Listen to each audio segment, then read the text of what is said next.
हाय dear student, Magnet institute में YouTube के इस चैनल में आपका स्वागत है। पिछले चैप्टर में मैंने आपको बताया था कि कॉन्वेक्स मिरर क्या है, कॉनकेव मिरर क्या है, प्लेन मिरर क्या है, इसकी क्वालिटी क्या है, ठीक सारा चीज़ हो रखा है। इस चैप्टर में मैं आपको बताने वाला हूँ कि पार्श्व उत्क्रमण क्या है और जिसे हम कहते हैं लेटरल इन्वर्जन। ठीक, अच्छा, तो आपने देखा होगा कि जब आप कभी मिरर के सामने जाते हैं, ठीक, मतलब दर्पण के सामने अगर आप जाते हैं और वहाँ पे अपना बायां हाथ दिखाते हैं तो उसमें दायां हाथ दिखाई देता है। ठीक, मतलब साइड जो होता है, साइड वो चेंज हो जाता है। ठीक, तो इसी को हम कहते हैं पार्श्व उत्क्रमण। ठीक, अच्छा, तो अगर सपोज दैट मान लेते हैं, यहाँ पे आप देख सकते हैं ये आपकी हेडिंग है। ठीक, अच्छा, अब मान लेते हैं कि कोई एक सी लेटर हमने ले लिया और ये है आपका, ठीक, दर्पण। तो अब सी इसके सामने अगर हम रखेंगे तो ये कैसा दिखाई देगा, इसका जस्ट अपोजिट इस तरीके से। ठीक, ये उल्टा टाइप का। तो इसी को हम क्या कहते हैं, पार्श्व उत्क्रमण। यानी कुछ लेटर ऐसे भी हैं, ठीक, जिनका अगर हम पार्श्व उत्क्रमण देखें तो कोई प्रभाव नहीं पड़ता है। जैसे आपका ए हो गया, यहाँ पे मैं लिख रखा हूँ, देख सकते हैं आप, A V W X H I O T U M Y. ठीक, ये इतने कैरेक्टर ऐसे हैं, अगर आप इसको मिरर के पास ले जाते हैं तो कोई बदलाव नहीं होगा, कोई चेंजेस आपको देखने को नहीं मिलेगा। हाँ, ये सब सारी चीज़ें आपको कंपटीशन एग्जाम में बहुत पूछी जाती हैं, तो आप क्या करिए कि इसको अभी से जान लीजिए।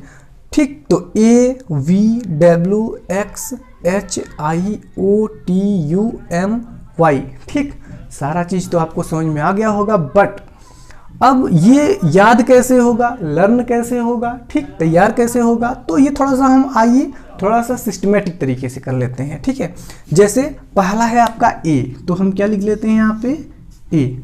ठीक, अच्छा, अब मान लेते हैं कि कोई एक मोहित नाम का लड़का है। ठीक, मोहित नाम का एक लड़का है। चलिए, तो हो जाएगा मोहित, MOHIT।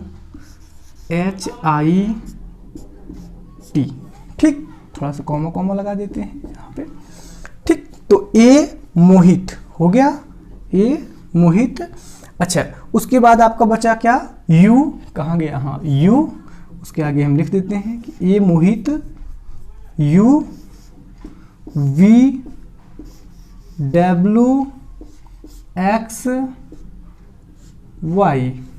ठीक, यहाँ से देखिए, अगर यहाँ से आप याद करेंगे तो बहुत अच्छा ट्रिक है, बहुत अच्छा तरीका है, आपको तुरंत याद हो जाएगा। A Mohit U V W X Y. बस, अगर आपके कंपटीशन एग्जाम में पूछता है, ठीक, कि बहुविकल्पी के रूप में ऑप्शनल टाइप्स का कुछ दे देगा और उसमें से पूछेगा कि बताइए कौन सा ऐसा लेटर है जिसको हम मिरर के पास ले जाएंगे तो उसका साइड जो है वो चेंज नहीं होगा, तो आपको यहाँ से देख लेना है कि A Mohit U V W X Y. ठीक, तो आप इसको नोट करना चाहें तो नोट कर सकते हैं, उसके बाद हम आगे बढ़ते हैं। चलिए, तो पिछले चैप्टर में मैं स्फेरिकल मिरर के बारे में यानी गोलीय दर्पण के बारे में आप सभी को बताया था। अच्छा, उसी से रिलेटेड कुछ परिभाषाएं हैं जिसको हम यहाँ पर सीखेंगे। ठीक, तो पहला है आपका ध्रुव, पोल। तो दर्पण में से ये हो गया आपका, पीछे से हम कलई कर दिए यानी पॉलिश कर दिए, पूरा दर्पण है, इसका जो भी मध्य बिंदु होगा उसी को हम कहेंगे दर्पण का ध्रुव। क्या कहेंगे, दर्पण का ध्रुव। इसे P से प्रदर्शित करते हैं। ठीक, तो हम कहेंगे दर्पण के मध्य बिंदु को, दर्पण के मध्य बिंदु को ध्रुव कहते हैं। ठीक, अच्छा, तो अगला है आपका वक्रता केंद्र यानी सेंटर ऑफ कर्वेचर। तो सेंटर ऑफ कर्वेचर क्या होता है, वक्रता केंद्र क्या होता है। जो पहले गोली दर्पण होता है, पहले कांच का क्या होता है, खोखला गोला होता है, इस तरीके से कांच का खोखला गोला है। ठीक, अब इसको हम कट कर दिए मान लीजिए। ठीक, ध्यान से देखिए, पहले ये क्या था, कांच का खोखला गोला था, तो इसका क्या होगा, कोई केंद्र होगा, ठीक, कोई क्या है, केंद्र। अब इसको हम क्या कर दिए, कट कर दिए, और कट करने के बाद फिर से इसको क्या कर दिए, कलाई कर दिए, पॉलिश कर दिए, तो फिर से ये क्या बन गया, गोली दर्पण। ठीक, तो ये जो दर्पण अभी बना है ये जिस खोखले गोले का भाग है, ठीक, गोलीय दर्पण जिस खोखले गोले का भाग है उसके केंद्र को वक्रता केंद्र कहते हैं और इसे C से प्रदर्शित करते हैं। ठीक, और यहाँ पे इसमें भी हो जाएगा आपका पोल, जैसा कि आप जानते हैं। तो ये रहा आपका सेंटर ऑफ कर्वेचर यानी वक्रता केंद्र। आगे बढ़ते हैं, अगला है आपका वक्रता त्रिज्या, रेडियस ऑफ कर्वेचर, वक्रता त्रिज्या। तो फिर से देखिए यही दर्पण है, ठीक, यहाँ पे इसके मध्य बिंदु को हम पोल कहते हैं यानी ध्रुव कहते हैं, यहाँ पे आपका हो गया सेंटर। अब हमको जानना है कि वक्रता त्रिज्या क्या होता है।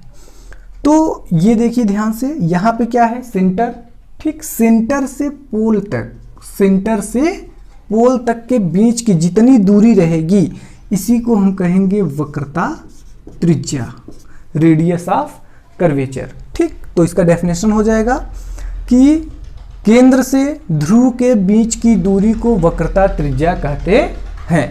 ठीक, आगे बढ़ते हैं, अगला है आपका मुख्य अक्ष, प्रिंसिपल एक्सिस। तो प्रिंसिपल एक्सिस, मुख्य अक्ष क्या होता है, आइए इसी में देख लेते हैं। ठीक, ये क्या है आपका वक्रता केंद्र, वक्रता केंद्र और ध्रुव से होकर जाने वाली रेखा, यही जो जा रहा है वक्रता केंद्र और ध्रुव से होकर जाने वाली रेखा को प्रिंसिपल एक्सिस कहते हैं यानी मुख्य अक्ष कहते हैं। तो ये जो लाइन आपको दिख रही है जो C और P से होकर जा रहा है इसी को हम कहेंगे प्रिंसिपल एक्सिस यानी मुख्य अक्ष। आगे है आपका दर्पण का द्वारक, दर्पण का द्वारक। तो ये रहा आपका दर्पण यानी गोलीय दर्पण। ठीक, ये रहा आपका पोल, ये रहा आपका C मान के चलते हैं।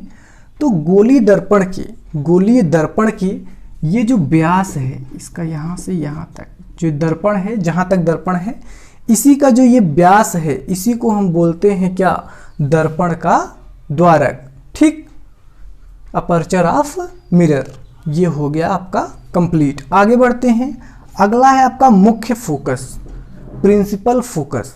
तो मुख्य फोकस क्या है, हो गया आपका दर्पण, ये हो गया आपका पोल, ये हो गया आपका C। अब यहाँ से जो प्रकाश की किरण चलेगी मुख्य अक्ष से के समांतर जो प्रकाश की किरण चलेगी वो मुख्य अक्ष को जिस बिंदु पर काटेगी उसी को हम बोलेंगे क्या, मुख्य फोकस। ठीक, प्रिंसिपल फोकस, ये हो गया आपका। अच्छा, अगला आपका आता है फोकस दूरी क्या है। ठीक, फोकल लेंथ क्या होता है। तो फोकस जो आपका है मुख्य फोकस से ध्रुव की जो बीच की दूरी है, मुख्य फोकस और ध्रुव के जो बीच की दूरी है इसी को हम फोकस दूरी कहते हैं और इसे F से, स्मॉल f से डिनोट करते हैं, मतलब प्रदर्शित करते हैं। ठीक, फिर से सुनिएगा, मुख्य फोकस और ध्रुव के बीच की दूरी को फोकस दूरी कहते हैं, इसे हम स्मॉल f से प्रदर्शित करते हैं यानी डिनोट करते हैं। अगला है आपका फोकस तल, अगला है आपका क्या, फोकस तल। तो यहाँ पे अगर आपका फोकस है तो मुख्य फोकस से जो लाइन जाती है मतलब वह तल जो मुख्य फोकस से होकर जाए और ये जो मेन एक्सिस है मतलब प्रिंसिपल जो एक्सिस है इस पर कैसा हो, लंब हो। ठीक, तो मतलब वह तल जो मुख्य अक्ष के लंबवत हो तथा मुख्य फोकस से होकर जाती है फोकस तल कहते हैं। जैसे ये वाली जो आप देख रहे हैं ये लाइन, इसी को हम बोलते हैं क्या, फोकस तल। तो ये सारा का सारा जो डेफिनेशन है वो आपका कंप्लीट हो गया और ये बहुत इंपॉर्टेंट है, आगे आपको बहुत मदद करेगा।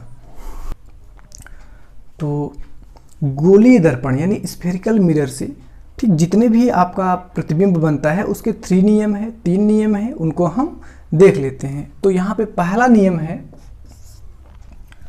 कि अगर कोई दर्पण है, लुक्स लाइक दैट, इस तरीके से, एक क्या है, दर्पण है। अच्छा, इसमें क्या होगा, यहाँ पे मान लेते हैं मुख्य फोकस है, यहाँ पे क्या है, सी वक्रता केंद्र है, यहाँ पे आपका ध्रुव है। ठीक, ये सारी चीजें हैं। अब देखते हैं, तो पहला इसका नियम ये है कि मुख्य अक्ष के समांतर आने वाली प्रकाश की किरणें, ये जो मुख्य अक्ष है, ठीक, प्रिंसिपल एक्सिस है, अगर इसके पैरेलल रेज ऑफ लाइट आएगी तो क्या होगा, परावर्तन के बाद, आफ्टर रिफ्लेक्शन, कहाँ से होकर जाएगी, मुख्य फोकस से। तो अगर ये जाएगी तो कहाँ से होकर जाएगी, मुख्य फोकस से। तो ये हमारा है पहला नियम। पहला नियम फिर से देखिएगा कि मुख्य अक्ष के समांतर, मुख्य अक्ष के समांतर चलने वाली प्रकाश की किरणें परावर्तन के बाद मुख्य फोकस से होकर चली जाती है। ये हमारा कौन सा, पहला नियम है। आगे बढ़ते हैं। ठीक, तो दूसरा नियम अब देख लेते हैं। दूसरा नियम है हमारा जस्ट इसी का अपोजिट है। अभी ये देखो, अभी ये इसके समांतर आ रहा था, अब क्या आएगा, बिल्कुल वही चीज, सी, यहाँ पे एफ, यहाँ पे पी। इसमें क्या है कि प्रकाश की जो किरण है वो मुख्य फोकस से आ रही है, तो वो कहाँ से चली जाएगी, मुख्य अक्ष के समांतर। ये हमारा है सेकेंड, दूसरा नियम, कि मुख्य फोकस से आने वाली प्रकाश की किरण, मुख्य फोकस से आने वाली प्रकाश की किरण, ठीक, आफ्टर रिफ्लेक्शन कहाँ से चली जाएगी, मुख्य अक्ष के समांतर चली जाएगी।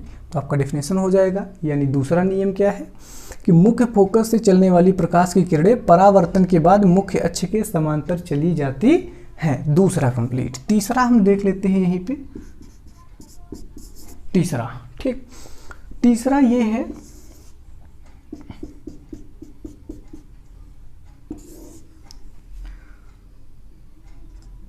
सी है, यहाँ पे मुख्य फोकस है, यहाँ पे आपका हो जाएगा पी। ठीक, तो वक्रता केंद्र से जाने वाली जो प्रकाश की किरण है वो परावर्तन के बाद उसी मार्ग पर वापस लौट आती है। यानी अगर वक्रता केंद्र से वो जाएगी तो उसी मार्ग पर वापस लौट आएगी। तो ये तीनों नियम आपका है। अब हम आपको बताते हैं कि relation between F and R. तो एफ मतलब फोकस दूरी, स्मॉल एफ, और आर मतलब वक्रता त्रिज्या, रेडियस। तो इन दोनों में क्या संबंध है, ठीक, वो हम आपको बताते हैं। तो इसका फार्मूला है F बराबर R/2, ये आपका फार्मूला है। ठीक, यानी हम यहाँ से सॉल्व कर सकते हैं। अगर इसका गुणा इसमें करें, इसके अपन 1 रख के, तो हो जाएगा R = 2F। दोनों में से आप चाहे जो लगा सकते हैं। ठीक, यानी जो रेडियस है आपका वो फोकस दूरी का 2 गुना होता है। अच्छा, इस पे न्यूमेरिकल्स भी आते हैं। ठीक, तो आज के लिए बस इतना ही। आपको वीडियो कैसा लगा ये आप कमेंट करके बता सकते हैं। Thank you.